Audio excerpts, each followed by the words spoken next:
Have you been outside lately this summer? Well, I have, and I've noticed in my yard that some animal has been eating my hostas and other plants. I think it's the rabbits. Let's take a look and see what kind of rabbits we have here in Minnesota. First, let's take a look at our most common, the eastern cottontail. It has big ears, so really good hearing, and when it gets scared, it will freeze, and then when it's really scared, it will take off running. The next type of rabbit is the white-tailed jackrabbit. It's actually not a rabbit at all. It's a hare. So there's rabbits and hares. They're different species, just like sheep and goats are different species. Hares are born with fur, their eyes open, and can move around, whereas rabbits are born blind, hairless, and helpless. This white-tailed jackrabbit is found in the prairie region of Minnesota, in the western and southern part of the state. It's our largest Leporidae member of the rabbit and jackrabbit family. It's 6 to 10 pounds, active at night, and it turns white in the winter, brown in the summer. Let's take a look at our last member of the Leporidae family. The last one is called the Snowshoe Hare. It is also brown in the summer and white in the winter, so it has excellent camouflage. Not only does it have great camouflage, but it's also known for its amazing feet.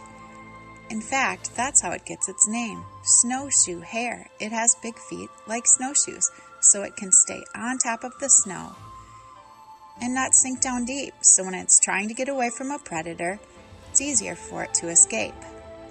It has a little smaller ears than the white-tailed jackrabbit and is found in the northern part of the state. All three of these rabbit and hare species have similar droppings that look a lot like Cocoa Puffs or Kix cereal. One thing they do that's really gross is they poop out their droppings or scat, and then they actually will re-eat their droppings in the winter to get all the vitamins out of that food. They really like to sit under my bushes in the winter, nibbling on the branches and bark, and then pooping out their droppings. It's much safer under the bushes because it's harder for hawks and owls to reach them because they can't fly through the bushes to get them.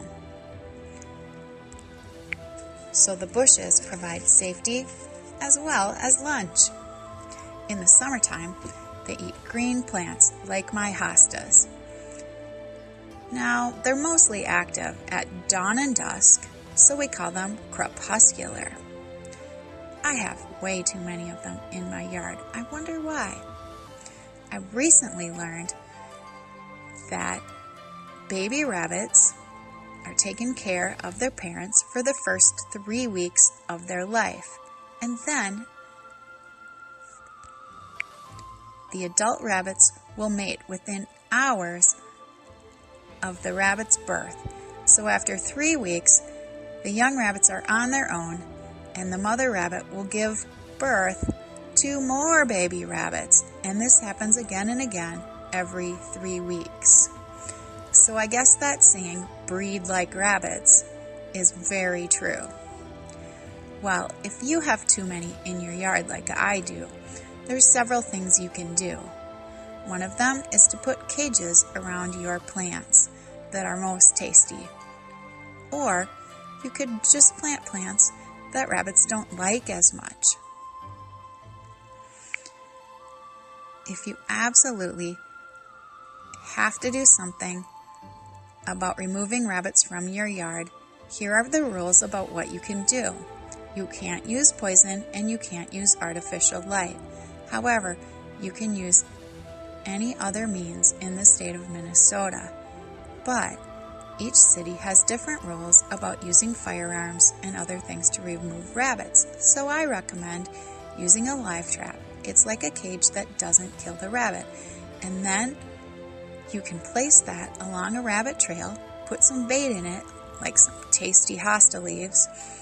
When the rabbit goes in it, it will close, and you can relocate that rabbit at least 5 miles away, or dispose of it in some humane way.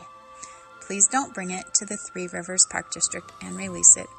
It is against the law, and we have enough wildlife already.